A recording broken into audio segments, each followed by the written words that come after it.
हमें ही हो ना सका उनके कद का अंदाजा।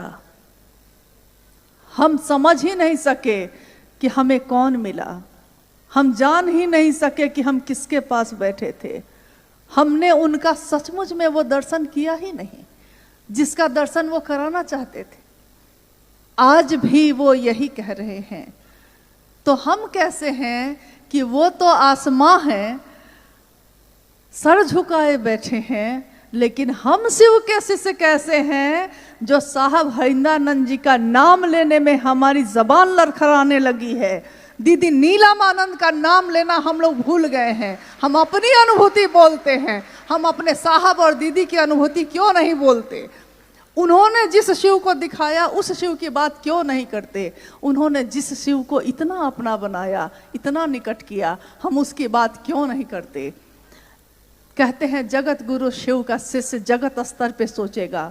संकीर्ण की बात करने वाले का मन संकीर्ण होता है, विराट की बात करने वाले का मन विराट होता है, और महादेव की बात करने वाले का मन कैसा होता है?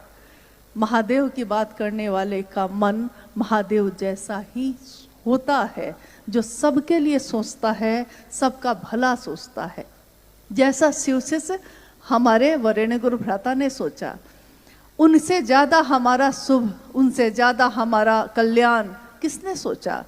किसी ने थोड़ी सी मदद की, लेकिन किसी ने आत्मबल इतना नहीं बढ़ाया कि आज हम पॉकेट में कुछ नहीं है फकीर हैं अगर हम, लेकिन मिजाज तो अमीरी का है। फकीरी में भी अमीरी का मिजाज लाए हैं। ये किसने दिया? कहते हैं कि शिव को गुरु बना के हमने क्या पाया? हमने पाया कि हम दुनिया की जो चीजें हैं अब हमारे लिए किसी काम की नहीं। गुरु भोग और मोक्ष देते हैं, अभिन्न रूप से देते हैं। शिव गुरु जो चाहता है उनका शिष्य उसको वो देते हैं, और इसके प्रमाण हैं, इसकी अनुभूतियां हैं, लोगों को प्राप्त हुई हैं, लोगों ने प्राप्त किया है। जितने भी लोग आए अभी, किसी ने यह कहा कि जब मैंने शिव को अपना माना तो मेरा इस लौकिक जीवन में और मेरे पारलौकिक जीवन में परिमार्जन नहीं हुआ। किसका नहीं हुआ? साहब ने हमेशा कहा कि अरे महादेव के लिए इतना तो करो। महादेव ने जब से तुमने महादेव के लिए इतना ही भर कहा है कि शिव तुम मेरे हो, अच्छा पहनने लगे, अच्छा खाने लगे, अच्छा जीवन जीने लगे। शिव विसंगतियों में संगति की स्थापना करते हैं। शिव न्यूनतम व्यवस्था में रह के भी सुखी रहा जा सकता है, इसका उदाहरण है। इसीलिए उन्होंने एक आवाज दी कि बनना है तो शिव बनो, बनो तो शिव, जियो तो शिव, रहो तो शिव। ये बात आज तक किसी ने नहीं कही। इतनी खूबसूरत है ये बात, इतनी अद्भुत है, इतनी कहते हैं कि जानलेवा है, लगता है कि प्राण निछावर कर दे। जब यह देश आज़ाद हुआ था, हमारे देशभक्तों ने अपने शरीर का दान करते करते, माँ भारती पे अपने शरीर को न्यौछावर करते करते यह गीत गाए थे, कर चले हम फिदा जानो तन साथियों, अब तुम्हारे हवाले वतन साथियों।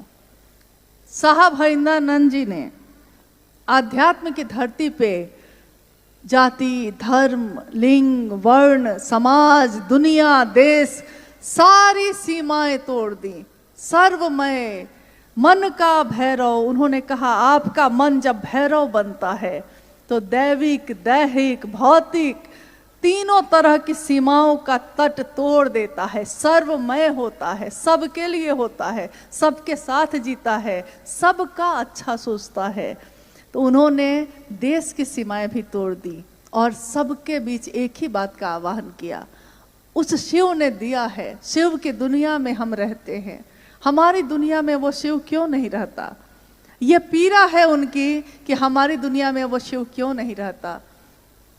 क्या शिव के शिष्य भी ऐसा ही करेंगे? क्या शिव का नाम लेने वाले लोग भी शिव के साथ ऐसी ही चालाकी करेंगे?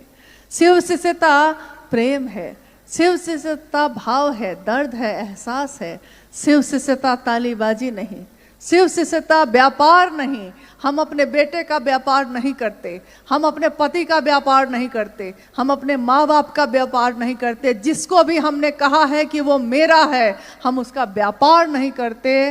व्यवस्था में मिलके काम करते हैं लेकिन व्यापार नहीं करते। और जितना भर आपने साहब और दीदी का सानिध्य प्राप्त किया है माँ नीलमानंद जी के साथ इस लौकिक जीवन में, 3 वर्षों तक ही मैं रह सकी, लेकिन उनके उन 3 वर्षों में मैंने जो उनको जाना, जितना भर जाना, क्योंकि वो भगवती स्वरूपा, उनको मैं कितना जान सकूंगी। कोई उनके पास रह के भी उनकी शक्ति का क्या आकलन करेगा, जान न सका। लेकिन जितना भर जाना, ममता की मूर्ति क्या होती है, ये बनती है, जब ये मूर्ति बनती है तो उसका चेहरा होता है नीलमानंद की तरह, राजमणि नीलमानंद की तरह। ये पोषित करने वाली माँ शिव शिष्यों को, शिव शिष्य एक परिवार है, शिव शिष्य परिवार, इस परिवार के हर सदस्य का पोषण देने वाली वो माँ, उसने अपना सर्वस्व न्यौछावर किया। साहब हरिंद्रानंद जी ने अपने लौकिक कामनाओं की, अपने आकांक्षाओं की, अपने जीवन की छोटी छोटी खुशियों को न्यौछावर कर दिया अपने महादेव के। क्या उनका एक छोटा सा परिवार नहीं था? क्या उनके बच्चे नहीं थे? क्या उनकी पत्नी, उनके माँ बाप नहीं थे? थे। लेकिन उन्होंने कहा कि मैंने शिव के लिए किसी से समझौता नहीं किया, मैंने शिव के लिए सबसे ज़्यादा शिव को चाहा, इतना चाहा कि सारे रिश्ते हल्के हो गए। और इतना चाहने के बाद उन्होंने कहा कि कर चले हम फिदा, हमारी सांसों में आज है वो, हमारी बातों में है। शिव की बात जहाँ भी चलेगी, बड़ी सुंदर पंक्ति है गीत की, हुस्न की बात चलेगी तो सब तेरा नाम लेंगे। शिव शिष्यता की बात चलेगी, हजारों साल बाद भी चलेगी, तो किसका नाम लेगा लोग? उन्हीं का, उन्हीं साहब हरिंद्रानंद जी का। तो उन्होंने न्यौछावर किया और कहा कि शिव शिष्यता में कोई वरीय नहीं होगा, कोई श्रेष्ठ नहीं होगा, कोई अगुआ नहीं होगा, कोई मार्गदर्शक नहीं होगा। कौन होगा? एकमात्र हमारे गुरु शिव हैं, जो अगुआ भी होंगे, गुरु भी है, ईश्वर भी है, मार्गदर्शक भी है, सब कुछ है। सब कुछ वो शिव स्वयं है। ज्ञान देने के कारण तू शंकर है। संभवे गुरुवे नमः। इन सारी पंक्तियों से तो ये दुनिया प्रदीप्त थी, लेकिन हमारे दिलों में ये नहीं धड़का था। तो भक्ति का चरमोत्कर्ष, यानी सब कुछ न्यौछावर करके लिए शिव को चाहना, उसका नाम जिस दिन इतिहास में आएगा तो वो नाम आएगा कि अगर भक्ति भी गहरी होती है तो क्या बन के उभरती है, तो वो शिव शिष्य हरिंद्रानंद बन के उभरती है, क्योंकि उसी का दर्शन किया हम लोगों ने। अब इस संगोष्ठी का, जैसा कि आप जानते हैं, चूंकि भारत के विभिन्न राज्यों के गुरु भाई गुरु बहन इसमें शामिल हैं, नेपाल के भी गुरु भाई गुरु बहन शामिल हैं, और ये दोनों देश हिले मिले हैं, मित्र हैं, एक दूसरे के यहाँ ऐसे आते जाते रह जाते हैं। तो मिलके ही हमने हमेशा महादेव का काम जगत स्तर पे किया है। दोनों देशों के रहने वाले लोग भारत के अलावा, नेपाल के अलावा विश्व के अनेक देशों में रहते हैं, और सबके द्वारा महादेव का काम लगातार चल रहा है, हो रहा है। इस संगोष्ठी का एकमात्र उद्देश्य है कि जो साहब हरिंद्रानंद जी ने चाहा, जो उन्होंने चाहा है, जैसा चाहा है, हम सभी मिलके चले। अब हमारे पास 2 रास्ते हैं। एक रास्ता ये है कि हम सब मिलके एक दूसरे का पैर खींचें, हम सब मिलके एक दूसरे का रास्ता रोकें, चलने नहीं दें किसी को, न खुद चले न किसी को चलने दे। ये एक रास्ता है जो ज़्यादातर सामान्य लोग करते हैं। और दूसरा रास्ता है कि हम सब मिलकर एक दूसरे की इतनी मदद करें कि चाहे जो आगे बढ़ के चले उसकी मदद कर दे, ताकि वो और आगे चले और आगे चले और आगे चले, और जगत गुरु शिव की शिष्यता जगत के एक एक व्यक्ति के दिल में गूंजे, सचमुच में, यथार्थ में, बोली में नहीं, भाषण में नहीं, सचमुच में हो। अब आप लोगों से पूछना है क्या करना है। जीवन एक ही मिला है, ये आगे पता नहीं क्या होगा। इस पार प्रिय मैं हूं तुम हो, उस पार न जाने क्या होगा। तो इस पार प्रिय जो मैं हूं और तुम हो, और इस पार जो भगवान शिव की शिष्यता मिली है, इस पार जो हमने साहब और दीदी का दर्शन किया है, ये दुनिया तो बड़ी खूबसूरत है, उधर का नहीं मालूम कैसा होगा। तो इस दुनिया में हम सब मिलकर क्या करेंगे, क्योंकि ये बहुत बड़ा मुद्दा है आज। सब मिलके क्या करने वाले हैं, हम सबका संकल्प क्या होगा। ऋग्वेद पहला वेद है धरती का।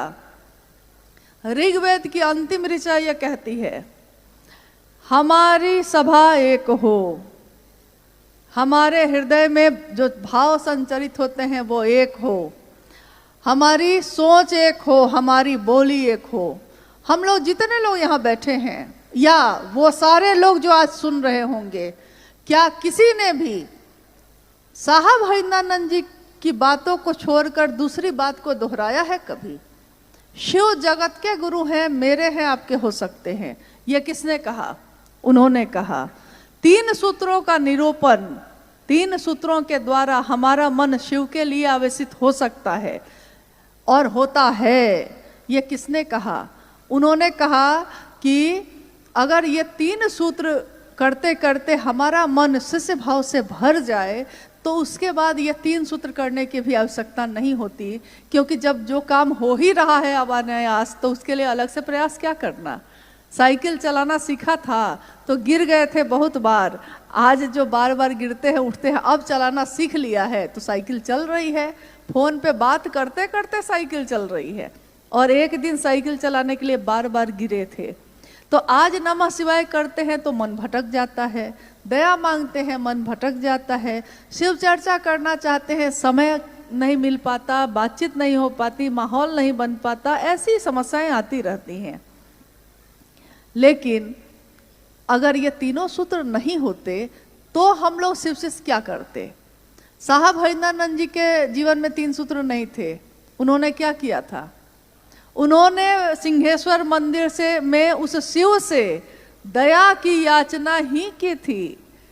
3 सूत्र उनके जीवन में नहीं थे, लेकिन उन्होंने शिव से दया मांगी थी। बुढ़ऊ इज्जत रखी है और शिव ने उनकी इज्जत रखी। साहब ने शर्त बनाई, जैसे आप दिखते हैं जो तस्वीरों में हैं या आदमी के भेष में, आएंगे नहीं सीखूंगा, अब जो आप बताएंगे वही सीखूंगा। इन 3 सूत्रों को छोड़ के, ये 3 शर्तों को छोड़ के नमः शिवाय सा विधि उनके सांसों पे उतर गया। किसकी सांस पे उतरा ये शिव का प्राण मंत्र? आपसे जिज्ञासा है मेरी तरफ से कि किसकी सांसों पे मुजफ्फरपुर के तुर्की में उस आम के पेड़ के नीचे संध्या की बेला में बैठे, किसकी सांसों पे नमः हवा के साथ आया और शिवाय उतर गया? ये किसके साथ हुआ था? यानी शिव का प्राण मंत्र जिसके सांसों पे उतर के चढ़ा है और उतरा है, वो सामान्य व्यक्ति तो नहीं होगा, सामान्य ऊर्जा वाला व्यक्ति तो वो नहीं होगा। जो शरीर से समझते हैं हम, वो ऊर्जा तो उसमें नहीं होगी। और जिसकी बात पे करोड़ों लोग एक हो जाते हैं, उस व्यक्ति को साधारण समझने की भूल तो हम लोग नहीं कर सकते। कर सकते हैं, हम भी प्रसाद चढ़ाते हैं। हमारे जीवन में ऐसी कोई घटना, मतलब लगता है अनुभूति तो होती रहती है, अनुभूति तो बहुत सारी हो जाती है, लेकिन काश मैंने भी उस दृश्य को अपनी आंखों से देखा होता, ये सोचती हूँ कभी। जब साहब पटना में रहते थे तो पूजा घर में प्रसाद चढ़ाते थे, प्रसाद चढ़ जाते थे। लोगों के बीच इस बात की सूचना हो गई, बात फैल गई कि हरिंद्रानंद जी के पूजा घर में प्रसाद चढ़ जाता है। तीज का समय था, माँ नीला महाजन तीज का व्रत करती थी, यानी जो शिव की पूजा होती है, जिसमें शिव और शिव की पत्नी माँ पार्वती की पूजा करती थी। तो वो बाहर मंदिर उंदिर में नहीं गई, घर में था ही पूजा घर। तो बगल के जो फ्लैट में और लोग रहते थे, वो महिला लोग हाथ में पूजा की थाली लेकर घर में आ गई। मतलब साहब के मुंह से ये घटना सुनी थी मैंने, और बाद में मुझको लगता है किसी चर्चा में, वीडियो में भी है ये, साहब की चर्चा में। तो थाली लेकर वो घर में आ गई। तो उन्होंने कहा कि मैडम, दीदी नीलम आनंद जी को कहा कि मैडम आप नहीं आई मंदिर, तो हम लोग सोचे कि हम ही लोग पूजा की थाली लेके आ जाते हैं, क्योंकि हम लोग सुना है कि आपके घर में भी तो पूजा घर में प्रसाद चढ़ जाता है। तो माँ नीलम आनंद जी ने कहा कि हाँ चढ़ता तो है, लेकिन अब आप लोग क्या चाहते हैं? तो जी हम लोग चाहते हैं कि हम लोग भी यहीं चढ़ा लेते हैं। उस महिला ने कहा कि चढ़ा लेते हैं। माँ नीलम आनंद ने कहा कि सामने पूजा घर है, जाइए। वो थाली लेकर पूजा घर के तरफ बढ़ी, और जैसे जैसे थाली लेके वो बढ़ रही है, उसमें से प्रसाद जो है वो अब गायब होते जा रहे हैं। प्रसाद उसमें से इतना दूर दिखता है, फिर गायब हो जा रहा है। पूजा घर 4 कदम पे ही था, उतनी ही देर में थालियों से प्रसाद गायब हो गए। वो लोग घबरा गई। तो उन्होंने कहा कि ये तो सारा प्रसाद चढ़ गया महादेव के पास, अब हम लोग घर ले जाके क्या देंगे? तो माँ ने कहा कि आपने जिस भाव से कहा कि महादेव को चढ़ाने जाते हैं, उस भाव से मैंने भी कह दिया कि ठीक है जाइए चढ़ा दीजिए। तो महादेव की सत्ता ने ग्रहण कर लिया। अब हम लोगों ने जब ये सुना था, इतना हंसे हम लोगों ने कहा साहब से कि बताइए, अगर हम लोग को ये पता चल जाए कि महादेव प्रसाद खा जाएंगे, तो हम में से कितने लोग अच्छी अच्छी मिठाई खरीदेंगे? क्योंकि अच्छी मिठाई हम ये चुन के लेते हैं कि पति को कौन वाला पसंद है, पत्नी को कौन वाला पसंद है, बच्चा को चढ़ाते हैं महादेव को, लेकिन पसंद अपनी रख के, ताकि चढ़ाने के बाद खाएंगे हम खुद। तो साहब ने कहा कि अरे एक घटना और हो गई थी। एक व्यक्ति थे, बाद में शायद विधायक थे उस समय, तो वो घर पे आए। उन्होंने कहा कि हरिंदानंद जी, सुनते हैं आपके पूजा घर में जो चढ़ाते हैं चढ़ जाता है, तो मैंने आज एक रेमंड की बहुत सुंदर चादर खरीदी, तो मैंने सोचा कि महादेव को चढ़ा के और फिर हम इसका प्रयोग कर लेंगे, हम इसका यूज कर लेंगे। साहब ने कहा चढ़ा दीजिए। छोटी सी एक खिड़की थी पूजा घर में, जैसे ही वो चादर ऐसे लेके बढ़े, खिड़की से हवा के झोंके के साथ चादर उड़ी और ये ले वो ले हवा में गायब हो गई। अब वो तो एकदम बिफर गए। उन्होंने कहा कि कोई तंत्र मंत्र लगता है आपने कर रखा है। कि मैं तो सोचा था ये क्या हो गया, माथा पकड़ के बैठ गए। अब साहब ने सोचा कि अगर इसको कोई चादर नहीं देंगे तो भाई ये तो अभी से बना भी नहीं है, पता नहीं मन ही टूट जाएगा इसका, दूसरा कहेगा कि अब से कभी महादेव को कुछ चढ़ाएंगे ही नहीं। तो उन्होंने कहा नीलम, अगर बक्सा में कोई चादर है तो निकालो, इनको दो। तो बक्से में एक चादर थी, माँ नीलम आनंद जी ने निकालकर उनको दे दी। अक्सर हम लोग ये कहते हैं कि अगर हमसे सचमुच महादेव ग्रहण करें, यानी कि भाव ग्रहण करते हैं वो, लेकिन अगर वो चादर ग्रहण कर लें तो हम लोग कौन सी चादर चढ़ाएंगे? सबसे सस्ता वाला। क्योंकि पूजा में ऐसा ही होता है, भाव में भी कभी कभी हम लोग ऐसा ही कर देते हैं। दुकान में जाइए, दुकान वाला पूछेगा आपसे साड़ी खरीदनी है अपने लिए कि किसी को देना है कि पूजा में करना है। ये 3 कैटेगरी में है। अपने लिए मतलब कीमती से कीमती साड़ी दिखाएगा, क्योंकि आप अपने लिए तो कुछ भी ले सकते हैं। दूसरे को देना है तो हम लोग कहते हैं कि साड़ी देखने में सुंदर होनी चाहिए लेकिन कीमत कम हो, कम दाम में, देखने में महंगी हो, ऐसा चीज दीजिएगा। तो वो वैसा ही देता है।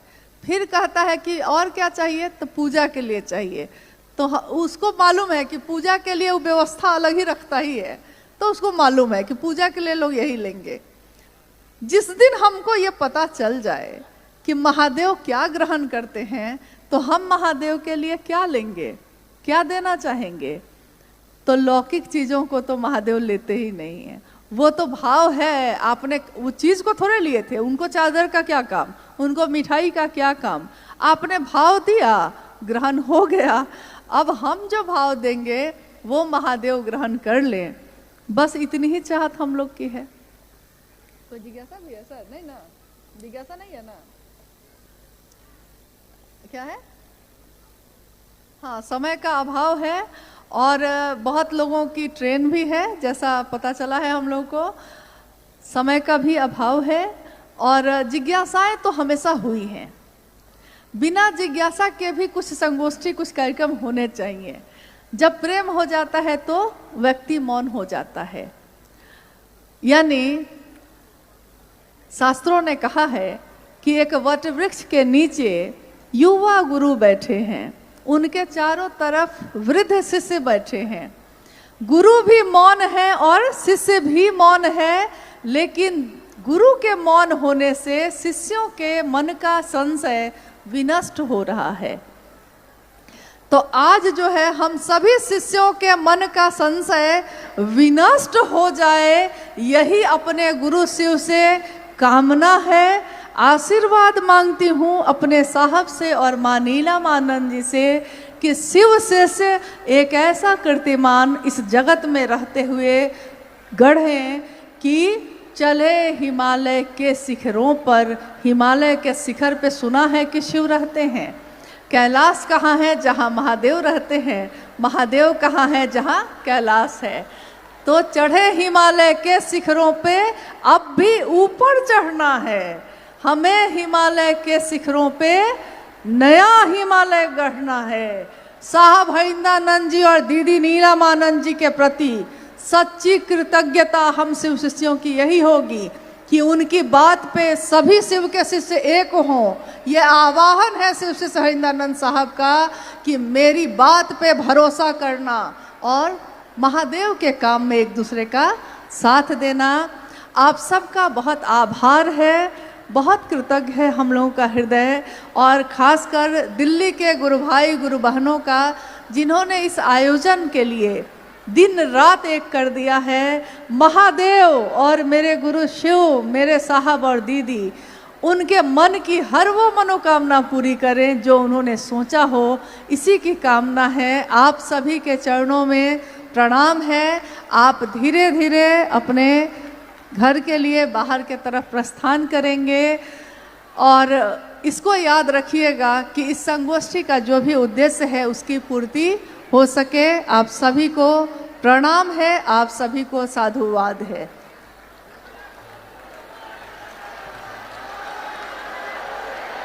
आप सभी